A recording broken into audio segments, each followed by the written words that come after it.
I was born in Krakow, Poland, where my generation lives. As far as I know, we have traced to the 1700s. I don't know how much before that. And I was born on the same spot in the same house as my grandmother, my mother, myself, and I don't know how many before that, because somehow we never went back that far. And I had a very happy childhood. We lived in a very mixed neighborhood, had a lot of Christian friends and Jewish friends, and we all lived in a very good harmony. I went to school where there were only 2 Jewish kids per class, and I was treated always very well. As a matter of fact, at one point I had a fight with a girl because she called me a dirty Jew and I knocked out her 2 front teeth. As a result, she was expelled from school and I was not punished. So I felt pretty good and pretty secure in this kind of environment. Even so, anti-Semitism was very strong. But you can't generalize. It's not the whole country. It was individuals who were very, very anti-Semitic and there were individuals who were not. And when the war broke out, obviously we were taken to concentration camps. Strange, I always considered myself to be a mature human being. I never thought I was a child. And when I look now at 12 years old, I think they're little kids. I never, they had the children of Holocaust. And they always try to enlist me in it, and I always say, no, I was not a child. I always thought of myself as an adult. Even so, I didn't exactly act like one.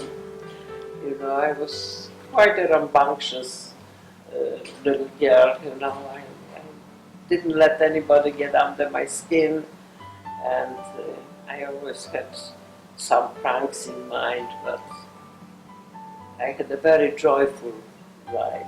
My sister was exactly a year older than me, and I always cherished her. She was the complete opposite from me. She was a lady, she was very put together always, and an excellent student.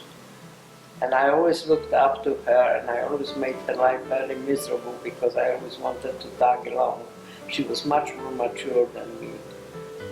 I was 12 when the war broke out, and during the war we became closer, but when we were taken to the ghetto, eventually my sister and my father were assigned to Schindler's factory, and they were first with them, and that was the last time I saw her when they left the ghetto to go to the factory over there.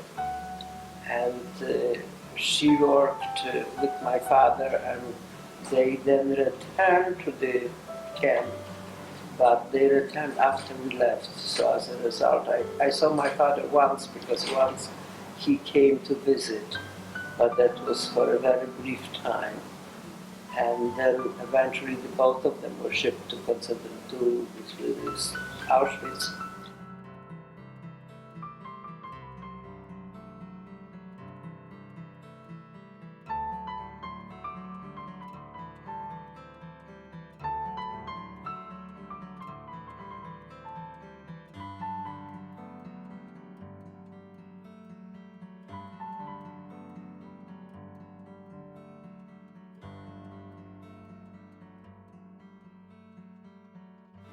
Yes, I always had some kind of a strange ESP. My mother was a very dignified lady with snow white hair, never wearing lipstick, never wearing any makeup, always very simple, very classic clothes. And one day I turned around to her and said, "Mom, you have to dye your hair."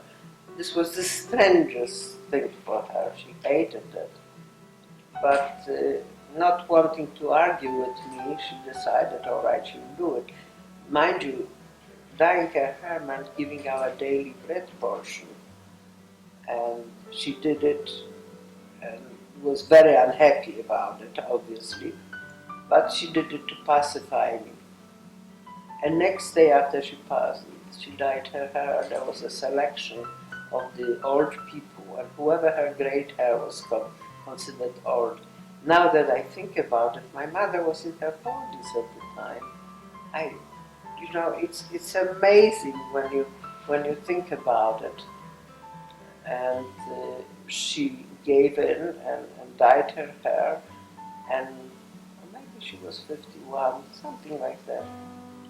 And that saved her life, because they then took everybody that was considered too old for them. They didn't want to feed people. It's ridiculous when you think about feeding, because we were getting this, what they called soup, which was water colored by who knows what. And that was one portion of food, was that soup once a day and a slice of bread. And that was it.